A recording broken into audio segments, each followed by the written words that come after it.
Satisfaction of the heart, یہ ہمارا آج کا ٹاپک ہے۔ اللہ تبارک و تعالیٰ نے جب انسان کو اس دنیا میں بھیجا تو یہ چونکہ ایک مکمل مشین سسٹم ہے، ساری دنیا کے کمپیوٹر اسی نے بنائے، یہ سب سے بڑا کمپیوٹر ہے۔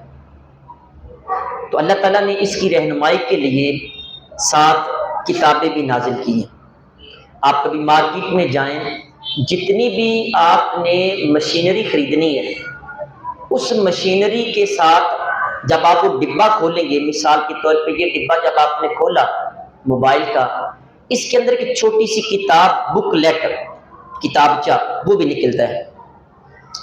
اس کے اندر مکمل انسٹرکشنز ہوتی ہیں کہ آپ نے اتنے وولٹیج پہ اس کو چارج کرنا ہے، پانی سے دور رکھنا ہے، دھوپ سے ایسے رکھنا ہے، ساری انسٹرکشن اس کے اندر ہے۔ اگر اس بک لیٹ کے مطابق میں فون کو چلاؤں گا تو فون چلے گا۔ اگر کہیں میں نے نیگلیجنس کی اور پھر میں کمپنی کے پاس لے کے جاؤں، میرا موبائل خراب ہو گیا، تو انہوں نے کہا جناب موبائل تو ہمارا واٹر پروف ہے ہی نہیں، ہم نے ایک کتاب کے اندر لکھا ہے، پڑھ لیں آپ، ہر چیز لکھی ہوئی ہے۔ اللہ تبارک و تعالیٰ نے بھی جب انسان کو دنیا میں بھیجا تو اس کی رہنمائی کے لیے 7 ایک کتاب بھیجی۔ ہم آئے ہیں، ہمارے پاس بھی کتاب ہے، اس کتاب کا نام قرآن پاک ہے۔ ایچ اینڈ ایوری تھنگ اس کتاب کے اندر موجود ہے، سر کے بالوں سے لے کر پاؤں کے ناخنوں تلووں تک جس چیز کے بارے میں رہنمائی چاہیے آپ کو یہ کتاب دے۔ آپ کی آئلی زندگی ہے، معاشرتی زندگی ہے، معاشی زندگی ہے، آپ کی وہ ہمسائیگی کی زندگی، کوئی بھی ہے، کس بارے میں آپ کو رہنمائی چاہیے، ہر چیز کی رہنمائی آپ کو یہ کتابیں ہدایت دیتی ہیں۔ تو جی سامعین محترم، ہمارے ہاں ایک بیماری ہے جو کہ دور حاضر میں اتنی زیادہ بڑھ چکی ہے اور ہر دوسرا تیسرا نہیں، پہلا بندہ اس کے شکار نظر آتا ہے۔ بیماری کا نام ہے ڈس سیٹسفیکشن۔ ڈس سیٹسفیکشن، مطمئن نہیں ہوں میں۔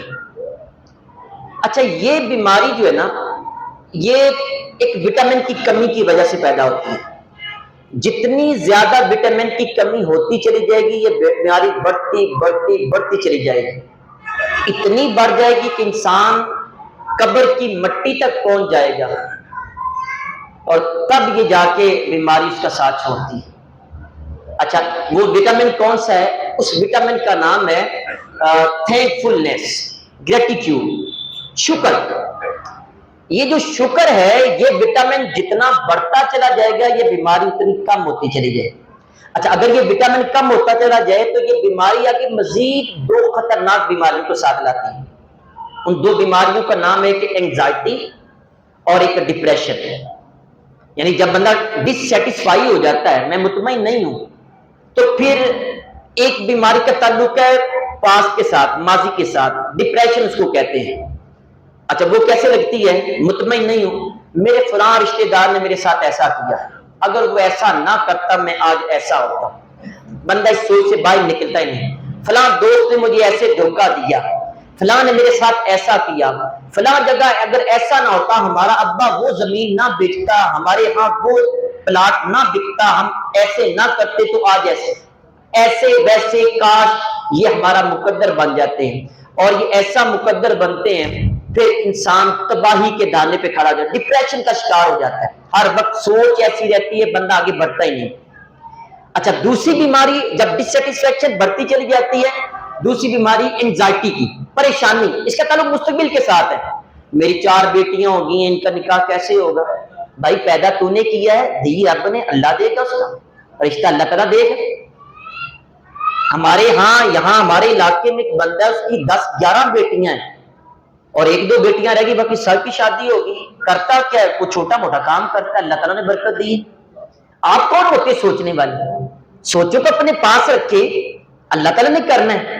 مستقبل کے بارے میں نے اب یہ مہنگائی، پیٹرول اتنا چلا گیا ہے تو کیا ہوگا، کاروبار نیچے آگے کیا؟ آپ کبھی دیکھ لیں جتنے بھی بزنس مین ہیں، کبھی کسی کے آج یہ پورا عروج پہ اس وقت بزنس، یہ لاسٹ نائٹ ہے اس وقت بہت سارے افراد بازار میں جمعہ پڑھا کے وہاں سے نکلا ہوں، پورا بازار کھچا کھچ بھرا ہے، موٹر سائیکل باہر کھڑی کی ہے، اس کے باوجود بھی اندر سے گزرنا محال ہے، بڑی مشکل گزرے گی۔ اور ان کو بھی یہ بیماری ہے، ڈسسیٹسفیکشن ہے۔ دکان بند کر دی تو کیا ہوگا؟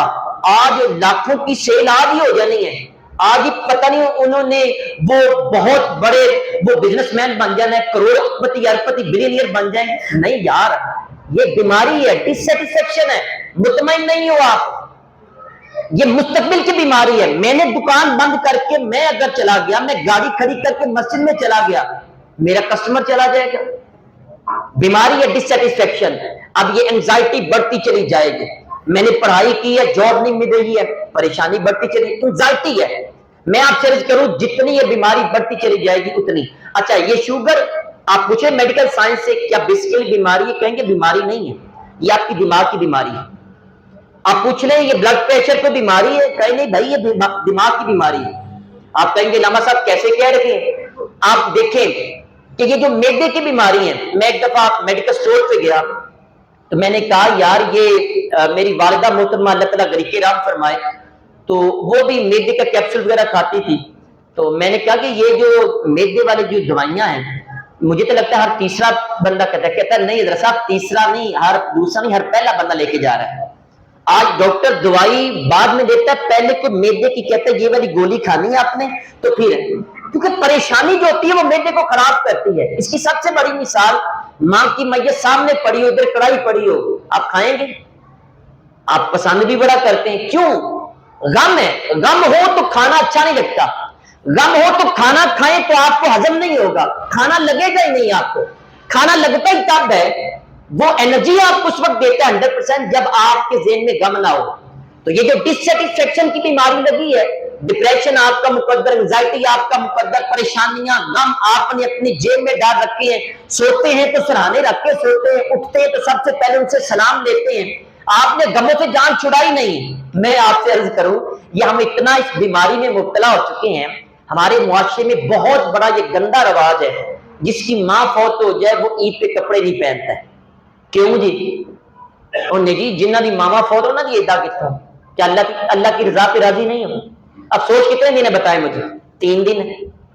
3 دن کے بعد افسوس کوئی نہیں ہے۔ میں آپ سے عرض کروں، میں بینگ اے ریلیجیس اسکالر، میری والدہ محترمہ فوت ہوئی جب 40ویں کا ختم تھا، تو وہاں کسی نے ناشی میں یہ انداز اختیار کیا منقبت پڑھتے ہوئے کہ جی ماما مر جان تو چھاواں اٹھ جاتی۔ میں نے تقریر میں بات کرا، کس نے کہا ہے چھاواں اٹھ جاتی؟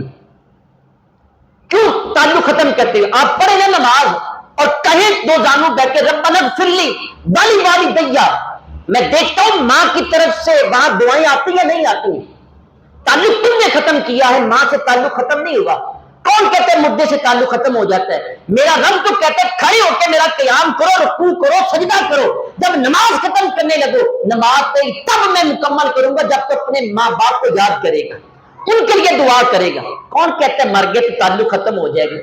عزیز سامعین محترم، یہ عید پہ کپڑے نہیں پہننے، تو بیماری ہے ڈسسیٹسفیکشن، میں راضی نہیں ہوں۔ بھائی کیا اللہ کی بند پہ راضی نہیں ہوا؟ آپ سونے کپڑے پہنے، اللہ کا شکر ادا کریں۔ بار کے عزیز سامعین محترم، اس بیماری کو ختم کرنا چاہتے ہیں۔ میں نے بیماری پہ بڑا زور دے کے آپ کو سمجھانے کی کوشش کی، یہ سمجھنا کہ یہ عید کے پہلے یہ پورے رمضان کا گفٹ ہے میری طرف سے آپ۔ آج اگر کوئی بندہ اس ٹاپک کو سمجھ کے عمل کر لے گا، اگر آج کے بعد آپ کی زندگی آسان نہ ہوئی تو پھر آ کے مجھے وہ جس پنجابی میں کہتے ہیں لاما دے دیں، کہ لاما صاحب آپ نے غلط کہا تھا۔ آپ اپنے اندر شکر ادا کریں، شکر بڑھائیں، اتنا بڑھائیں، اتنا بڑھائیں، یہ بیماری ختم ہو کے ایک نعمت ملے گی جس کا نام ہوگا سیٹسفیکشن۔ مطمئن ہو جائیں گے، جہاں بیٹھتے ہیں، جس حال میں بیٹھتے ہیں، جیسے بھی ہیں، آپ مسکرا کے یہاں سے کہیں گے یا اللہ تیرا شکر ہے، اللہ تیرا شکر ہے۔ ہم نے ہمیشہ کمیوں پہ، کوتاہیوں کے اوپر، کجیوں کے اوپر ہم نے نگاہ رکھی ہے، کبھی اللہ کی نعمتوں کو نہیں دیکھا۔ وہ حضرت عمر فاروق اعظم رضی اللہ تعالیٰ عنہ، آپ ایک مرتبہ خانہ کعبہ کا طواف کر رہے تھے، دوران طواف دیکھا ایک بدو پینڈو شخص وہ نہ ساتھ ایک دعا کر رہا تھا، یا اللہ مجھے اپنے تھوڑے بندوں میں شامل کر لے، یا اللہ مجھے اپنے تھوڑے بندوں میں شامل کر لے۔ اور عمر فاروق اعظم بڑے حیران ہوئے، جب طواف مکمل ہوا تو آپ نے اس کا گٹ پکڑ لیا، کہا مجھے یار تو گاؤں سے آیا، مجھے یہ تو بتا یہ تھوڑے بندے کون سے، کون سی یہ دعا ہے، ہمیں بھی تو پتا چلے۔ کہا امیر المومنین اب اتنے پڑھے نہیں ہیں، لیکن قرآن پاک میں اللہ فرماتا ہے قلیلا ما تشکرون، تھوڑے ہی بندے میرا شکر ادا کرتے ہیں۔ تو یا اللہ مجھے بھی تھوڑے بندوں میں شامل کر۔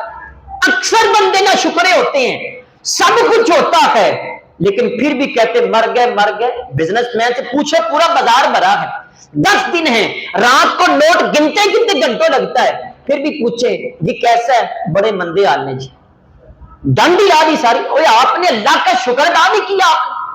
شام کو ہوٹلنگ بھی یہی بزنس مین کرتے ہیں، تنخواہ دار بہت کم طبقہ جو ہوٹلنگ کرتا ہے، ہوٹلنگ کرنے کے لیے بزنس کا ہونا ضروری ہے، لیکن سب سے زیادہ دیکھ کر نشکرے یہی لوگ ہیں، عورتیں نشکری ہیں۔ آپ شکر اللہ کا ادا کریں۔ اچھا میں آپ سے عرض کروں، کبھی جس حال میں ہے نا، یہاں شکر کرنے کا طریقہ بھی، آپ یہاں سے نہ کبھی، یہ ساتھ ہی ہاسپٹل ہے گلویڈا ہاسپٹل، کبھی اس کا چکر لگا لیں، چلو یہاں مریض کم ہوتے، تھوڑا سا آگے ہمت کر کے جنرل ہاسپٹل چلے جائیں، ایمرجنسی میں چلے جائیں، ہوش ٹھکانے آ جائے گی۔ 6 فٹ کا نوجوان ہے، وینٹیلیٹر پہ ہے، کسی کی بازو ٹوٹی ہے، کسی کی کمر کام نہیں کر رہی، کسی کی ٹانگ کٹی ہوئی ہے، آپ کو پتا چل جائے گا اللہ نے جہاں رکھا ہے سونا رکھا۔ اور بھائی قدموں پہ چل کے آئے ہو، قدموں پہ چل کے جاؤ، دیکھتے ہو یا نہیں دیکھتے ہو؟ کبھی اندھے کو دیکھو نا، آپ کھاتے یا نہیں کھاتے، کبھی اس کو دیکھو، 70 کھانے سامنے پڑے ہیں، اتنا سا کھانا دیکھ کے تو نہیں ڈاکٹر صاحب نے منع کیا ہوا، بھائی شکر کریں اللہ تعالیٰ۔ میں یہ کہتا ہوں ایک طرف ایک امیر ترین کھرب پتی بلینئر بندہ ہو اور وہ اتنا کھانا کھا کے پرہیزی کھانا کھا کے بیٹھ جائے، اور دوسری طرف ایک بٹھے پہ کام کرنے والا، سخت گرمی ہو، رات کو جا کے مرچوں کے ساتھ 3 روٹیاں رج کے کھا کے پانی پی کے اوپر بغیر پنکھے کے سو جائے، اور صبح کا واضح جو وہ نہ اٹھے، اور گھر والے اوپر جائے، پسینے سے سارا بستر بھی شرابور ہے، اور ہلا کے کہتے اٹھ جاؤ، وہ بندہ کہتا ہے اچھا دن چڑھ گیا ہے، سورج یہاں پہ آیا ہوا ہے، 10 بج گئے گرمیوں کے۔ میں کہتا ہوں دنیا کا سب سے امیر ترین بندہ وہ ہے، مطمئن ہے اپنی زندگی، ہم مطمئن نہیں ہیں۔ اچھا اگر پھر بھی آپ کو اطمینان نہیں نا، آپ کو سکون دیتا، تو کبھی اب مینٹل ہاسپٹل کا چکر لگا دیں، وہاں جائے نا، آپ کو پتا چلے کہ وہاں کیسے کیسے لوگ موجود ہیں، وہاں ایسے ایسے پاگل، 6 فٹ کا بندہ ہے، تندرست ہٹا کٹا سب کچھ ہے، کبھی جا کے پوچھے اس کو ہوا کیا، یہ تو باتیں بھی ٹھیک کر رہا ہے، ڈاکٹر آپ کو بتایا کہ اس کو فلاں فلاں بیماری ہے کہ دورہ پڑتا ہے۔ وکیل احمد صاحب کہتے ہیں میں ایک اپنے دوست کے ساتھ چلا گیا تو وہاں دیکھا ہاسپٹل میں ایک کمرے میں پوری فون لگی ہوئی تھی، میں نے کہا اس کو کیوں لگایا ہوا ہے، بندہ بالکل صحیح سلامت ہے، کیوں آپ نے لگا رکھی ہے؟ کہا بھائی جب اس کو دورہ پڑتا ہے تو یہ اپنے سر کو دیواروں کے ساتھ پٹکتا ہے، مارتا ہے زور زور سے، زخمی کر لیتا ہے، لہو لہان کر لیتا ہے، ہم کچھ بھی نہیں کر سکتے۔ ہم نے اس کا حل یہ نکالا، فون لگا دیا۔ کبھی آپ کو یہ بیماری تو نہیں لگی؟ تندرست ہے نا بالکل؟ اللہ کا شکر ادا کریں۔ عزیز سامعین محترم، آئیں آپ شکر کی اس جو نعمت اس کو بڑھانا کیسے چاہیں گے، اس کا حل بھی اسلام نے دیا ہے۔ آئے سونے مدینے والے صلی اللہ علیہ وسلم کے قدموں میں، کریم آقا علیہ الصلوۃ والسلام فرماتے لا تنظروا الی من هو فوقکم وانظروا الی من هو اسفلکم فهو اجدر ان لا تقدروا نعمت اللہ علیکم۔ سرکار نے فرمایا کبھی بھی اپنے سے اوپر والے کو نہ دیکھو، اپنے سے نیچے والے کو دیکھو۔ جب یہ تم کام کرنا شروع کر دے گے، جو نعمت اللہ نے تمہیں دے رکھی ہے اس کو کبھی بھی حقیر نہیں جانو گے، کم نہیں جانو گے۔ مثال کیسے؟ شیخ سعدی شیرازی رحمۃ اللہ علیہ مسجد میں نماز پڑھی، جب باہر جا رہے تھے دل میں خیال آیا یا اللہ میرے پاس جوتا نہیں ہے، جیسے ہی جامع مسجد کے گیٹ سے باہر قدم رکھا تو دیکھا سامنے سے بندہ آ رہا تھا جس کے دونوں پاؤں ہی نہیں تھے۔ اپنے سے کم تر کو دیکھو، اپنے سے کم۔ آپ کو اپنا رنگ پسند نہیں ہے، آپ کو اپنا قد پسند نہیں ہے، جاب پسند نہیں ہے، گھر پسند نہیں ہے، اور بھائی اس کو چھوڑیں، کبھی اور بھی نعمتیں ہیں اللہ تعالیٰ نے، بیوی دی ہے، بچے دیے، ماں باپ دیے، گھر بار دیا ہے، جیسا بھی دیا ہے، ڈھانپنے کے لیے سر تو موجود ہے نا، کبھی جائے نا غزہ کی طرف، وہاں تو کھانے کے لیے بھی کچھ نہیں بچا ہے، وہاں تو ہی دم مارے انہوں ظالموں نے اور سب کچھ ملیا میٹ کر دیا ہے، لیکن وہ لوگ پھر بھی خوش ہیں، وہ پھر بھی کہتے ہیں اللہ کی رضا پہ راضی۔ عزیز سامعین محترم، اپنے سے نیچے والے کو دیکھو، شکر آپ کے اندر بڑھتا چلا جائے گا۔ کریم آقا علیہ الصلوۃ والسلام کی حدیث سے یہ پتا چلا، نعمت بڑی کمال کی چیز ہے۔ بزرگان دین فرماتے ہیں جو نعمت ہوتی ہے نا یہ وحشی جانور کی طرح ہے، اس کو قید کر لو۔ حضرت کیسے قید کریں؟ فرمایا شکر کے ساتھ قید کریں، آپ شکر کریں، جس حال میں ہیں، جس جگہ پہ ہیں، جیسے ہیں، آپ نے صرف یہی کہنا ہے الحمدللہ، اللہ کا شکر، لیکن یہاں سے اوپر نہیں، یہاں سے کہنا ہے۔ پھر دیکھنا اللہ تعالیٰ کرم کیسے فرماتا ہے، پھر کیسے وہ ساری کائنات تمہاری طرف متوجہ ہوتی ہے، کیسے شکر تمہاری طرف گر کے آتا ہے۔ میں آپ سے عرض کروں، ہم نے اپنی سوچیں جو ہے نا وہ غلط بنا لی ہیں۔ ہمارے وقت سوچتے نیگیٹو ہے، جب نیگیٹو سوچیں گے تو نیگیٹیوٹی آئے گی، پوزیٹو سوچیں گے تو پوزیٹیوٹی آئے گی، اچھا سوچیں گے تو اچھا آئے گا، برا سوچیں گے تو برا آئے گا۔ اچھا، اس کی مثال علماء نے بڑی پیاری دی ہے۔ وہ کہتے ہیں کہ آپ نے کبھی پہلے دور میں دیکھا ہے ریڈیو چلتا ہوا؟ یہ پرانے لوگ انہوں نے دیکھا ہے، نئی نسل کو یہ بھی نہیں پتا ہے۔ اچھا، اس کے اندر آپ چینل چلاتے ہیں، فریکوینسی ہوتی ہے، اس طرح آپ نے فریکوینسی بڑھائی تو چینل لگا تو اس پہ کوئی غم کی خبر سنا رہے تھے، آپ کہتے ہیں نہیں میرا موڈ نہیں ہے، آپ تھوڑا سا آگے کرتے ہیں اس کو تو کوئی خوشخبری وہاں سے اچھی خبر آپ کو ملنے کو آتی ہے۔ اچھا، یہ دونوں لہریں آپ کے کمرے میں موجود ہیں، غم کی خبر بھی یہاں اس کی لہر آ رہی ہے اس چینل کی، اور خوشی کی خبر والی بھی لہر آپ کے پاس ہے۔ ڈیپینڈ آپ پہ کرتا ہے آپ نے غم کی دنیا میں جانا ہے یا خوشی کی دنیا میں جانا ہے۔ میں یہی آپ سے کہہ رکھا ہوں، آپ اپنے آپ کو خوشی کی دنیا میں لے کے اچھا سوچیں، ٹھیک ہے، اچھا سوچیں، اچھا آپ کے پاس آئے گا۔ آپ ہمیشہ اپنے آپ کو اچھائی کی طرف جائیں، اللہ کا شکر ادا کریں، اچھائیاں۔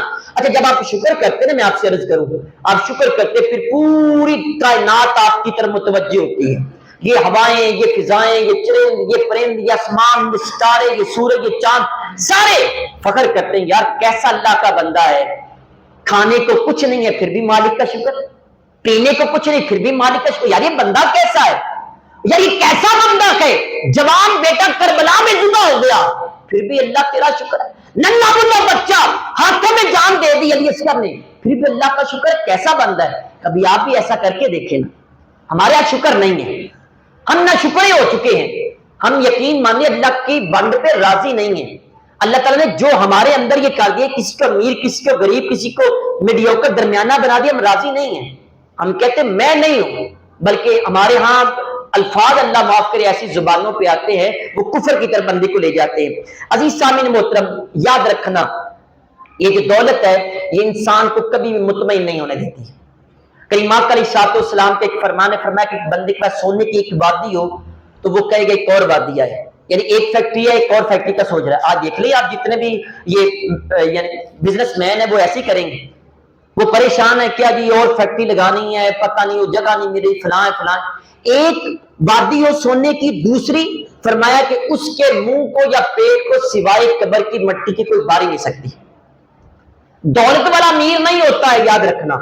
آپ کہیں گے آپ کہاں سے کہہ رہے ہیں، آئے سونے مدینے والے صلی اللہ علیہ وسلم کے قدموں میں چلتے ہیں۔ کہیں ماں علیہ الصلوۃ والسلام کے ارشاد ہے، فرمایا لیس الغنی من کثرت الارض، فرمایا کہ جس کے پاس دولت زیادہ ہو یہ مالداری نہیں ہے، دولت کا زیادہ ہونا مالداری نہیں ہے۔ حضور مالداری کیا ہے؟ فرمایا ولکن الغنی غنی النفس، فرمایا اصل مالداری یہ دل کی قناعت ہے، بے نیازی ہے، اللہ کی رضا پہ راضی رہنے والا ایک بندہ سب سے بڑا دولت مند ہوتا ہے۔ جو بندہ کروڑ پتی ہو کے شکوے کی زبان بولے اس سے بڑا غریب ہوتا ہی کوئی نہیں، اور جو ککھوں کی جھگیا میں رہ کے اللہ کی رضا پہ راضی ہو۔ اچھا، جو اللہ کی رضا پہ راضی لوگ رہتے ہیں، میں آپ سے عرض کروں قسم با خدا ان کے پاس جا کے بیٹھ جائے، اٹھنے کو دل نہیں کرے گا، باتیں وہ سادی کرے گا، سادہ سا بندہ ہوگا، لیکن اگر دل سے اللہ کی رضا پہ راضی ہے نا تو اس کی باتوں میں بھی خوشبو آئے گی، اس کی حرکات و سکنات میں بھی خوشبو آئے گی۔ کیوں؟ کیونکہ وہ اللہ کی رضا پہ راضی ہے۔ عزیز سامعین محترم، یہ جو دولت ہے یہ اللہ کی رضا ہے۔ حضرت عبداللہ بن مبارک رحمۃ اللہ علیہ، امام اعظم ابو حنیفہ کے دور کے تھے یہ شخص، ان کی توبہ کا واقعہ بھی اس دن میں نے ذکر کیا۔ آپ ایک مرتبہ طالب علموں کو تدریس کر رکھے تھے، پڑھا رکھے تھے، تو آپ ایک تجارتی قافلہ گیا ہوا تھا، تو ایک شخص دوڑتا ہوا آیا کہ عرض کیا کہ حضور آپ کا جو تجارتی قافلہ ہے اس کو نقصان پہنچا ہے اور وہ تباہ ہو گیا ہے۔ تو آپ نے اس طرح سر جھکایا، اٹھایا، مسکرائے، ابھی پھر پڑھانا شروع کر دیا۔ پھر شخص دوڑتا ہوا، حضور وہ خبر ایسے ہی تھی، آگ لگی تھی لیکن قابو پا لیا گیا، تجارتی قافلہ صحیح سلامتی نہیں آ رہا بلکہ نفع کے ساتھ لوٹ رہا ہے۔ آپ نے پھر سر جھکایا، پھر اٹھایا، پھر مسکرائے۔ جب درس مکمل ہوا تو آپ کے جو رفقا وہاں بیٹھے تھے طالب علم، انہوں نے کہا حضرت ہم نے عجیب معاملہ دیکھا ہے، کہ جب آپ کو نقصان کی خبر پہنچی پھر بھی مسکرا دیے، جب فائدے کی خبر پہنچی پھر بھی مسکرا دیے، وجہ کیا ہے؟ آپ فرمانے لگے وجہ یہ ہے کہ جب نقصان کی خبر پہنچی میں نے اپنے دل کو دیکھا، کہیں پریشان تو نہیں ہے، میرا دل اللہ کی رضا پہ راضی تھا، شاکر تھا، شکر کرنے والا تھا، میں نے مسکرا دیا وہاں۔ اور جب وہاں پہ میرے پاس خبر پہنچی نقصان والی، فائدے والی پہنچی، میں نے پھر دل کو دیکھا یہ یہاں پہ راضی تو نہیں ہے، اللہ کی رضا پہ راضی ہے نا، کہیں دنیا کی دولت پر راضی تو نہیں ہوتا، صرف اللہ کی رضا پہ راضی ہے۔ میں نے دیکھا اللہ کی رضا پہ راضی ہے، میں نے پھر مسکرا کے اللہ کا شکر ادا کر دیا۔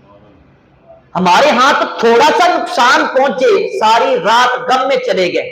اچھا میں آپ سے عرض کروں، ہماری نمازیں بھی رشوتی ہیں، ہمارے ذکر بھی رشوتی ہیں۔ ہم کہتے ہیں میں نماز پڑھتا ہوں میرا کاروبار چلے، کیا اللہ نے نماز کاروبار کے لیے فرض کی؟ اللہ نے جو نعمتیں دی اس کا یہی شکر ہے، بس اتنا ہی کیا ہے۔ اللہ نے جتنی نعمتیں دی ہے آپ نے یہی شکر ادا کیا ہے۔ میں نماز پڑھوں گا اس لیے کہ کاروبار چلے گا، میں ذکر کروں گا اس لیے کاروبار چلے گا۔ بھائی اس سے باہر نکلے، اللہ کا شکر ادا کریں، جتنا شکر کرتے چلے جائیں گے اتنی زیادہ آپ کے کاروبار میں برکتیں ہوتی چلی جائیں گی۔ بندے جو جہاں پہ ہیں نا وہاں پہ شکر ادا کرنا شروع کر دیں۔ حضرت موسیٰ علیہ السلام ایک مرتبہ آپ اللہ تعالیٰ سے ہم کلام ہونے کے لیے جا رہے تھے تو رستے میں ایک شخص ملا جس نے اپنے جسم کو ریت کے ساتھ ڈھانپ رکھا تھا۔ یہ اسرائیلیات میں روایت ہے، مسند کوئی حدیثی میں نہیں ہے، لیکن قرآن و حدیث کی یہ متصادم نہیں ہے، بیان کرنا یہ جائز ہے، علماء نے کہا۔ اچھا اس نے دیکھا، آپ نے دیکھا کہ اس نے نا ریت کے ساتھ اپنے جسم کو ڈھانپ رکھا ہے، ننگا تھا سارا، شرمگاہ ڈھانپ رکھی ہے۔ کہنے لگا جی اللہ سے ہم کلام ہونے جا رہے تو میرا اللہ کی بارگاہ میں ایک پیغام دے دینا۔ کہنا یا اللہ مجھے بھی کچھ دے دی۔ آپ نے فرمایا ٹھیک ہے۔ آگے تھوڑا سا بڑے تو ایک شخص تھا تو اس نے کہا جی اللہ سے ملاقات کے لیے جا رہے ہیں، جی جی ہم کلام ہونے جا رہے ہیں، جی تو میرا ایک پیغام دے دینا۔ کہنا یا اللہ مجھے جتنا دیا ہے اتنا ہی کافی ہے، مزید رزق نہ دینا، مجھے اب مزید کی ضرورت نہیں ہے۔ میں ٹھیک ہے۔ حضرت موسیٰ علیہ السلام نے جا کے اللہ کی بارگاہ میں دونوں پیغام دے دیے۔ اللہ تعالیٰ نے فرمایا موسیٰ جو شخص کہہ رہا تھا کہ میرے پاس کچھ نہیں ہے، میں نے تو اپنی واجبی جو شرمگاہ ہے وہ بھی ریت سے ڈھانپ رکھی ہے، اس کو کہنا میرا شکر ادا کرے۔ اور جو کہہ رہا تھا کہ میرے پاس بہت کچھ ہے مزید کی ضرورت نہیں ہے، اسے کہنا میرا شکر کرنا چھوڑ دے۔ حضرت موسیٰ علیہ السلام آئے، آ کے اس شخص سے کہا جس نے ریت کے ساتھ جسم کو ڈھانپ رکھا تھا، فرمایا کہ اللہ کا شکر ادا کیا گیا۔ کہنے لگا کس بات پہ شکر ادا کرو؟ کچھ ہو تو شکر ادا کرو نا۔ ہوا کا تیز جھونکا آیا، جو ریت تھی وہ بھی اڑ گئی۔ اس کے بعد اس شخص کے پاس گئے جو کہتے تھے مزید کی ضرورت نہیں، کہا اللہ تعالیٰ فرماتا ہے کہ میرا شکر ادا کرنا چھوڑ دے۔ اس نے کہا اللہ کے نبی سب کچھ ہو سکتا ہے لیکن اللہ کا شکر ادا کرنا نہیں چھوڑ سکتا۔ فرمایا تو اللہ کا شکر ادا کرنا نہیں چھوڑے گا، اللہ رزق کا دروازہ بند نہیں کرے گا۔ تو شکر ادا کرنا بند کر، اللہ دروازہ بند کر دے گا۔ میں آپ سے کروں آپ شکر کا دروازہ کھولیں، زبان کھولیں شکر کی، کرنا کریں، ادا شکر کریں۔ میں کئی مرتبہ اپنے اسٹوڈنٹ سے یہ کہتا ہوں، بچہ امتحانات میں فیل ہو کے آتا ہے، میں نے تربیت کی ہوتی ہے، بیٹا آپ کے سب سے پہلے یہ کہنا الحمدللہ، جی سر میں 4 مضمونوں میں فیل ہو گیا ہوں۔ اب یہ الحمدللہ والی ظاہراً آپ کو بات نظر نہیں آتی لیکن ہے یہ الحمدللہ والی۔ اللہ کا شکر ادا کرے، اللہ نے تمہیں امتحانات میں بیٹھنے کی توفیق تو دی ہے نا۔ کتنے ایسے لوگ ہیں جو امتحانات میں بیٹھ نہیں سکے، کتنے ایسے جو اسٹیج پہ پہنچے نہیں، اللہ نے پہنچایا ہے، تمہیں بٹھایا ہے، شکر ادا کریں۔ آج تو ناکام ہوا کل اللہ کامیابی بھی عطا کرے گا۔ اللہ محنتیں رکھتا نہیں ہے، کسی اور جگہ سے تجھے نواز دے گا۔ عزیز سامعین محترم، آئیں زندگی میں اللہ تعالیٰ کا شکر ادا کریں۔ حضرت واصف علی واصف صاحب رحمۃ اللہ علیہ، بڑا ہی پیارا آپ کا ایک قول ہے، آپ فرماتے ہیں کہ ہمارے ہاں جو مقام شکوہ ہوتا ہے اصل میں وہی مقام شکر ہوتا ہے۔ جس جگہ پہ آپ شکوے کر رہے ہوتے ہیں، میری ٹانگ میں درد ہے، میری ٹانگ ٹوٹ گئی، میرا کاروبار بند ہو گیا، یہ شکوہ ہے نا، فرماتے ہیں یہی تو اصل مقام شکر ہوتا ہے، یہی تو اللہ کا شکر ادا کرنے کا موقع ہوتا ہے اصل میں۔ اب اللہ کا شکر ادا کریں، شکر ادا کریں۔ کبھی آپ جتنے افراد بیٹھے ہیں مجھے یہ بتائیں، کبھی آپ نے ایسا ہو آپ کے اوپر غم ہوا ہے، آپ بیمار ہو گئے ہیں، کبھی مسکرا کے اللہ کا شکر ادا کیا؟ نہیں، ہم وہاں پہ اتنا سارا منہ سجا لیتے ہیں اور پھر رو رو کے کہتے ہیں میرا یہ بھی ہو جائے، یہ بھی ہو جائے۔ بھائی کبھی شکر ادا کرے نا، اللہ نے نعمتیں اور بھی تو دی ہیں نا. کبھی آپ کے اوپر اگر یہ آگی حضرت سلیمان علیہ السلام کو اللہ تبارک و تعالیٰ نے بادشاہت دی تو اس وقت حضرت سلیمان علیہ السلام کو جب بادشاہ دولت ملی آپ کہتے قال ھذا من فضل ربی، یہ میرے رب کا فضل ہے. آگے لفظ سنیں کہتے ہیں لیبلونی اشکر ام اکفر، اللہ نے مجھے دولت اس لیے دی ہے تاکہ اللہ دیکھے میں شکر ادا کرتا ہوں یا شکر ادا نہیں کرتا ہوں. اللہ دے کے بھی ازماتا ہے، اللہ تعالیٰ لے کے بھی ازماتا ہے. وَلَنَبْلُوَنَّكُمْ بِشَيْءٍ مِنَ الْخَوْفِ وَالْجُوعِ وَنَقْصٍ مِنَ الْأَمْوَالِ وَالْأَنفُسِ وَالثَّمَرَاتِ وَبَشِّرِ الصَّابِرِينَ الَّذِينَ إِذَا أَصَابَتْهُمْ مُصِیبَۃٌ قَالُوا إِنَّا لِلَّهِ وَإِنَّا إِلَیْهِ رَاجِعُونَ. مصیبت پہنچے تو کہیں اِنَّا لِلَّهِ وَإِنَّا إِلَیْهِ رَاجِعُونَ. اللہ تعالیٰ کبھی دے کے ازماتا ہے کبھی لے کے ازماتا ہے. آخری بات یاد رکھیں عزیز سامعین محترم، اللہ نے جس حال میں رکھا ہے جہاں رکھا ہے یہی آپ کے لیے بہتر ہے. آپ جتنے افراد بیٹھے ہیں اگر آپ ارب پتی بن جائیں ہو سکتا ہے کہ آپ اللہ کے نافرمان ہو جائیں، استغفر اللہ. آپ شرابی بن جائیں، زانی بن جائیں، اور جو اتنے امیر ترین ہیں اور ہر تیسرے دن عمرے پہ گئے ہوتے ہیں اگر وہ غریب ہو جاتے ہو سکتا ہے کہ وہ غریب ہونے کے ساتھ ساتھ وہ کفر کی طرف چلے جاتے. اللہ تعالیٰ نے جہاں جس کو رکھا ہے بہتر رکھا ہے. اور پھر علماء کرام بڑی پیاری ایک حدیث بیان کرتے ہیں اور بیان کرتے ہوئے بعض دفعہ یہ کہتے ہیں ہماری طرف سے تحفہ ہے. میں بھی انہی الفاظ کو آگے کہتا ہوں، یاد رکھے اللہ نے جہاں رکھا ہے جیسے رکھا ہے بہتر رکھا ہے. اور کریمہ کا رسالۃ السلام کے حدیث شریف کا مفہوم ہے کہ اللہ تبارک و تعالیٰ فرمائے گا کہ جو بندہ میرے تھوڑے دیے ہوئے رزق پہ راضی ہوگا میں اس کے تھوڑے عمل پہ راضی ہو جاؤں گا. اللہ تعالیٰ کی بارگاہ میں دعا ہے اللہ تعالیٰ ہمیں شکر بری زبان عطا فرمائے. وما علیہ الا البلاغ المبین.